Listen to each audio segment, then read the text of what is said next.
영상기억법과 연상기억법에 이어서 파자기억법입니다. 파자기억법에서 파자는 깨뜨릴 파 글자자이므로 획수가 복잡한 한자를 간단한 부분획이나 부분 글자로 나누어서 그 한자의 음을 차례로 입으로 말하며 써가면서 한자를 잘 기억하여 쓸 수 있는 뛰어난 기억법입니다. 초등후민 한자 안내에서 설명하였으나 다시 한번 더 설명하겠습니다. 날아갈 비는 새가 하늘로 솟구쳐 날아가는 것을 상형한 글자로 새의 한쪽 날개, 삐친 점, 오른 점, 새의 몸, 새의 가슴, 새의 배, 다른 쪽 날개로 꿰고 삐친 점, 오른 점 하면 날아갈 비 완성입니다. 다시 한번 새의 한쪽 날개, 새의 몸, 새의 가슴, 새의 배, 다른 쪽 날개로 꿰고 삐친 점, 오른 점 하면 날아갈 비 완성입니다. 다음은 새조입니다. 도우미 그림에는 새가 앉아있는 옆모습의 그림이 있습니다. 이 새 옆모습을 상형한 글자가 소전의 새조입니다. 이 소전의 새조가 해서에서는 고든선문으로 그리고 해서의 고유한 모양으로 변형하여 새조의 글자 모양이 되었습니다. 이 세조를 소전과 대비하여 보면 이 부분은 새 부리이고 목이고 새 머리, 새 눈, 머리 닫고 목 뒤에 털, 몸과 날개, 발과 꼬리를 가로 넉점으로 나타내었습니다. 다시 한번 새 부리, 새 목, 새 머리, 새 눈, 머리 닫고 목 뒤에 털, 몸과 날개, 발과 꼬리를 가로 넉점으로 결합하면 세조가 됩니다. 다음은 여러짐승수입니다. 여러짐승수에서 변 곧 왼쪽에 있는 이 부분은 산짐승의 형상을 상형한 여러짐승휴이고 대표적인 집짐승의 상형자인 계견을 결합하여 산짐승과 집짐승의 뜻을 합하여 여러짐승수인데 파자하면 입구, 입구, 바전, 한일, 입구, 계견이므로 그 음을 따면 구구전 일구견입니다. 여러짐승수는 구구전 일구견이라 하고 입으로 말하면서 차례로 입구, 입구, 바전, 한일, 입구, 계견을 써 나가면 여러짐승수가 됩니다. 이와 같이 훈민 한자에서는 획수가 많은 한자는 훈민 한자의 완전학습 과정에 따라 파자기억법으로 공부하므로 한자를 10번 쓰는 동안에 완전하게 기억하여 잊지 않는 훌륭한 기억법입니다. 다음은 용용입니다. 먼저 자원의 설명을 듣고 한자의 원리를 이해한 다음에 용용을 파자하면 설립, 달월, 전복, 몸기, 석삼이므로 용용은 입월복기삼이다. 용용은 입월복기삼이다. 이렇게 말하면서 입, 월, 복 그래서 내리긋고 가로 긋은 이 부분이 한 획입니다. 그리고 몸기의 다음 부분을 써 나가고 석삼을 결합하면 용용이 됩니다. 그래서 입월복기삼은 용용이고 용용은 모두 16획의 글자입니다. 다음은 엄습발습입니다.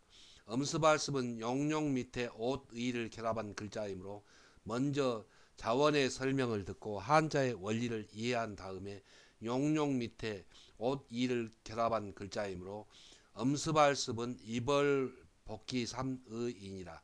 입월복기삼의를 차례로 이렇게 입, 월, 복, 기, 삼, 의를 써 나가면 엄습발습이 됩니다. 그래서 입월복기삼의는 엄습발습이니라 이렇게 기억하면서 쓰면은 엄습발습을 단번에 외웠을 수가 있습니다. 다음은 목숨수 장수할 수입니다. 목숨수 장수할 수의 자원에 대한 설명을 듣고 한자의 원리를 이해한 다음에 목숨수를 파자하면 선비사 편갈고리, 편갈고리는 한일로 치고 장인공 한일 입구 마디촌입니다. 그 음을 따하면 사일이 공일이는 구촌이니라. 그래서 사일 공일 구촌을 차례로 써 나가면 목숨수가 됩니다. 그래서 목숨수 장수할 수는 사일이 공일이는 구촌이니라 이렇게 써가면 됩니다. 다음은 수물은입니다. 자원의 설명을 듣고 한자의 원리를 이해한 다음에 수물은을 파자하면 언덕, 부, 손톱조, 장인공, 또우, 마음심입니다. 그래서 그 음을 따면 부조공우심입니다. 그래서 수물은은 부조공우심이니라 하고 말하면서 부, 조, 공, 우, 심을 차례로 써 나아가면은 수물은이 됩니다. 부조공우심은 수물은이니라 이렇게 말하면서 쓰면 수물은을 단번에 기억하여 외웠을 수가 있습니다. 그러면 다른 문자에 비교하여 획수가 매우 복잡한 한자의 모양을 분해하여 영상기억법이나 파자기억법으로 기억하는 원리를 알아보기로 하겠습니다. 수를 나타내는 한자, 아라비아 숫자, 그리고 로마 숫자입니다. 심리학 시간에 까마귀의 알이 3개나 4개에서 1개를 꺼내가면 까마귀가 울부짖고 야단이지만 알이 4개 이상일 때는 1개를 꺼내면 잘 모르는 경우도 있다고 하셨는데요. 수를 나타내는 여러 나라 문자에서 공통된 점은 3과 4는 그 모양이 전혀 다르게 만든 것을 알 수 있습니다. 그래서 1과 2와 3은 한 획을 점차 불려나간 모양이고 3과 4는 모양이 전혀 다르게 나타낸 것이 공통된 점입니다. 곧 까마귀의 이야기와 인류가 발명한 숫자를 보면 사람이나 동물이 직감으로 구별하기 쉬운 수요는 3에서 4가 경계선이라는 것입니다. 5는 1과 10의 중간에서 기준이 되고 또 10을 기준하여 수를 가감하여 그 사이의 수를 나타내었습니다. 한자의 획수가 매우 많은 글자도 3, 4획을 단위로 결합한 원소자와 3, 4획을 단위로 결합한 지사자로 그 모양을 분석할 수가 있습니다. 곧 사람이 한눈에 구별하기 쉽게 한자를 만든 것입니다. 석삼, 내천, 삐친 석삼은 모두 3획이고 나무목은 4획입니다. 그리고 여기에 한 획이나 2획 또는 3획을 결합하여 여러가지 한자가 점차 만들어졌습니다. 그래서 한자의 모양을 분해하여 진짜 그 모양을 쉽게 이해할 수가 있다는 것은 여러분이 나라갈비와 이 세조의 파자기억법으로 이미 설명한 바와 같습니다. 훈민 한자에서는 원소자와 지사자를 배우면 그걸 하나로 인식합니다. 점획이 매우 복잡한 한자도 원소자나 지사자를 3, 4개 결합하여 구성하였으므로 직감적으로 쉽게 인식할 수가 있습니다. 지금까지 통상적으로 배우는 재래식 학습법이 곧 목임법이로 목임법은 눈목 도장인 방법법으로 눈도장을 찍는 방법이니 곧 모양이 복잡한 한자를 한눈에 보고 배우는 방법입니다. 목임법으로는 오직 한자 한문만 배우는 시대에는 피나는 노력으로 한자를 잘 배울 수가 있고 한자를 날마다 쓰고 배우는 일본이나 중국에서는 잘 배울 수가 있습니다. 오늘날 많은 과목과 더불어 짧은 시간에 한자를 배우는 우리나라에서 목임법은 기억과 학습의 원리에 비추어 보면 맨날 잊어버리고 모양이 비슷한 한자에 헷갈리는 학습법이라는 결론을 내릴 수가 있습니다. 그래서 훈민 한자에서는 영상기억법, 연상기억법, 파자기억법으로 한자를 배우며 21세기에 맞는 학습법입니다. 훈민 한자로 배운 한자도 문자 생활에서 늘 활용하여야 오래 잊어버리지 않습니다. 초등 훈민 한자 안내에서 설명한 바와 같이 훈민 한자에서는 모든 한자를 분해하여 한 획으로 쓰는 기본획 34글자를 찾아내었습니다. 그래서 첫째 이 34개의 기본획으로 모든 한자를 분해하여 한자의 획수를 정확하게 셀 수가 있으므로 옥편에서 한자를 정확하게 찾을 수가 있고, 둘째 이 34개의 기본획을 결합하여 모든 한자를 쓸 수가 있습니다.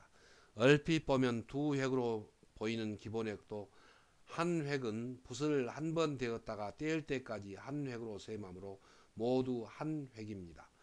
훈민 한자에서는 이 기본획 34글자를 먼저 배우고 또 훈민 한자 강의 기초 한자 학습편에서 교육용 한자 1800자를 구성하는 원소자와 지사자 그리고 꼭 필요한 공소자를 배우고 이 글자들을 결합하여 점차 더 복잡한 글자인 공소자와 파생 공소자의 차례로 배워나가므로 비로소 파자기억법으로 획이 복잡한 한자를 잘 공부할 수가 있습니다. 그리고 여러분이 훈민한자의 기본획과 기초한자 390글자를 배웠으므로 획수가 많고 복잡한 한자는 자원을 공부하면서 소전과 해설을 대비하여 스스로 파자기억법으로 만들어가면서 공부할 수가 있습니다. 한글에서 자음과 모음을 결합하여 모든 글자가 이루어지는 것과 같은 이치이며 한글처럼 온 백성이 한자를 쉽게 배울 수 있으므로 훈민한자인 것입니다. 이어서 왼편에 있는 부자부, 버금부, 복복, 너비폭에서 파자한 부분 글자는 모두 원소자입니다.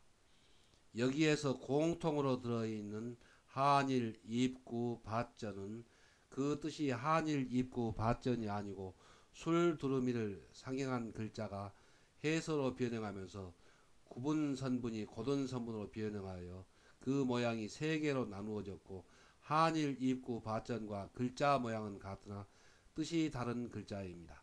그래서 파자기억법으로 한자의 모양을 기억할 때는 먼저 그 자원을 알아야 하는 것입니다.